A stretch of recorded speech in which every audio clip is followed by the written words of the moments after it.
Bib is a bit of a trivia buff, so today we're going to play NFL Football Trivia Challenge for your Sega CD. And look, it's a bunch of old football pictures. Let's go ahead and take NFL Football Trivia Challenge, pop it in my Sega CD, and see how it holds up today. Let's go to the game. Hi! NFL Football Trivia Challenge was published by Cap Disc and carries a copyright year of 1994. The game was also made for the Philips CDI, and I believe Cap Disc was basically a division of Philips.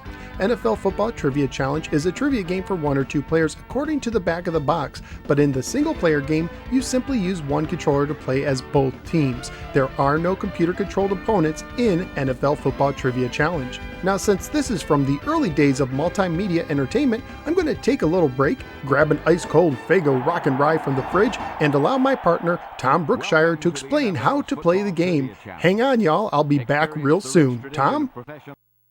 The locker room acts as the kickoff for this trivia game. There are default settings for the game. You can see helmets of the chosen teams on the lockers. So if players just click on the ramp, they'll go to the game board and play at the rookie level. However, as you can see, each team has a locker which allows the players to set the conditions of the game, such as skill level and team selection, by clicking on the jerseys or helmets respectively. Players can then click on the ramp to go to the game board.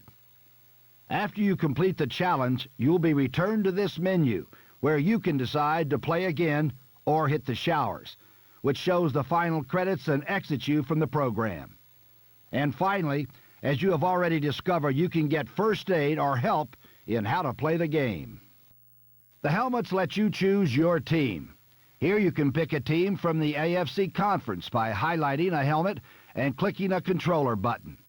If you want to select an NFC team, just click on the AFC-NFC toggle button here, and you'll see the other conference teams.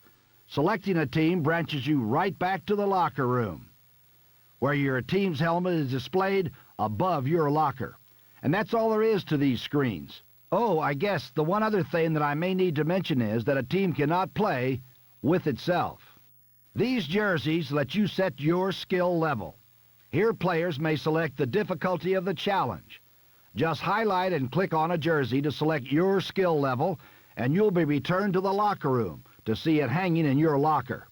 The questions get harder as the levels increase from rookie to veteran and then to all-pro. And players can play with different levels, so rookies can challenge all pros and still have an equal shot at winning. Here's how you get to the game board screen where all the action takes place. The object of the challenge is to correctly answer questions and move the ball down the field to score touchdowns or kick field goals. The player with the most points at the end of the game is considered the winner. But don't feel bad if you don't score the most points, because having fun and learning about the traditions of football are what this game's all about. You can see the game board looks just like a scoreboard in a real football stadium. The helmets show who's playing as the home and visiting teams, and the football shows which team currently has possession. The game clock shows how many questions remain in the quarter, and the play clock ticks down the seconds remaining in each play. These displays show how many 24-second timeouts each team has remaining in the game. The quarter, down, and current position of the ball are depicted by these readouts, and this sliding scale shows the relative position of the ball on the field. This big question mark is probably the most important button on the screen. You've got to be on your toes, because clicking on it starts the play. Pat will read the question, and you click the button a second time to see the possible answers. Just highlight and click on the answer you think is correct. If you don't even try to guess at an answer before the play clock runs down, then you lose that down. Speed is important in selecting the right answer, since the faster you answer a question, the more yardage you get, and you've got to score points to win. There are only a couple of other things you need to know. On 4th down, you can punt the ball if you don't think you'll be able to make enough yardage to get a first down.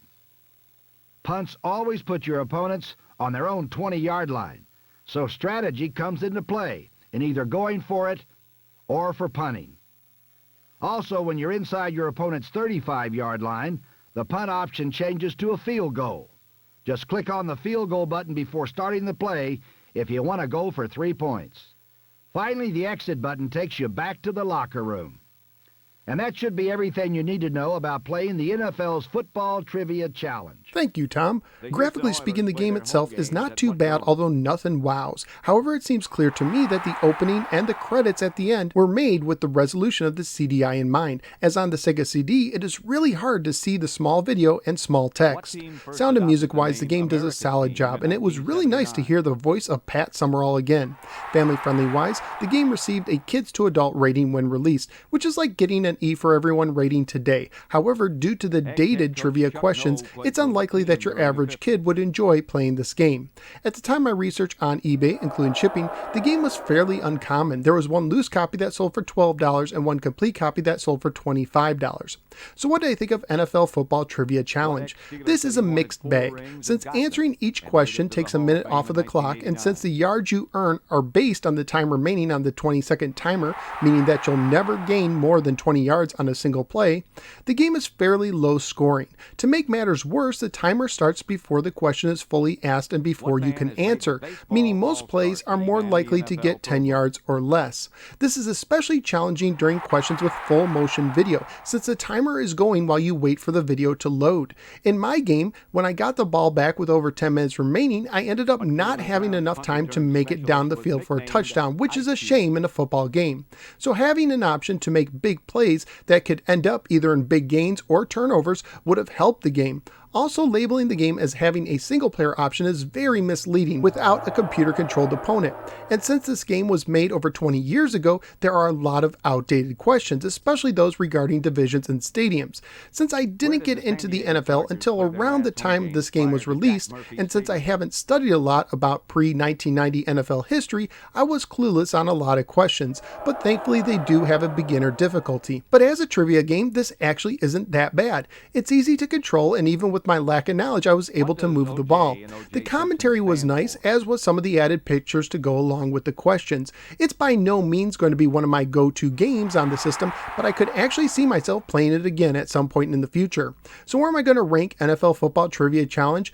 It's going to be somewhere close to Joe Montana at 5. And since I'd rather answer some more trivia questions than play a clunky game of football, it's going to get the win over Joe. So out of the 7 games I've now ranked on the Sega CD, NFL Football Trivia Challenge is going to down the ball at the 5 position. NFL Football Trivia Challenge has not aged the greatest and needs a computer opponent, but it can still be a fun play or two for NFL fans. So what do you think of the game? Whether you agree or disagree with me, feel free to let me know in the comments below. Also, feel free to click the like and subscribe button and follow me both on the Facebook or the Twitter. I'm also a member of the Retro Junkies Network. At this time, I'd like to thank the extraordinary Greg for supporting the show through Patreon. Thank you, Greg. If you appreciate the work I do, please consider joining the League of Extraordinary Patreon Supporters by signing up at patreon.com/NoSwearGamer. Thanks for giving me a little part of your day, and I look forward to seeing you next time on the next episode of the No Swear Gamer. Take care and enjoy the timeless commentary by Pat Summerall. The fans are really showing their appreciation for the determination and effort displayed on this field today. You're right, Tom. Both teams played their hearts out. They're both winners for me. I agree. Well, I guess they were about out of time here at the NFL's Football Trivia Challenge. I'm Tom Brookshire. And I'm Pat Summerall. Hope to see you again soon on this playing field.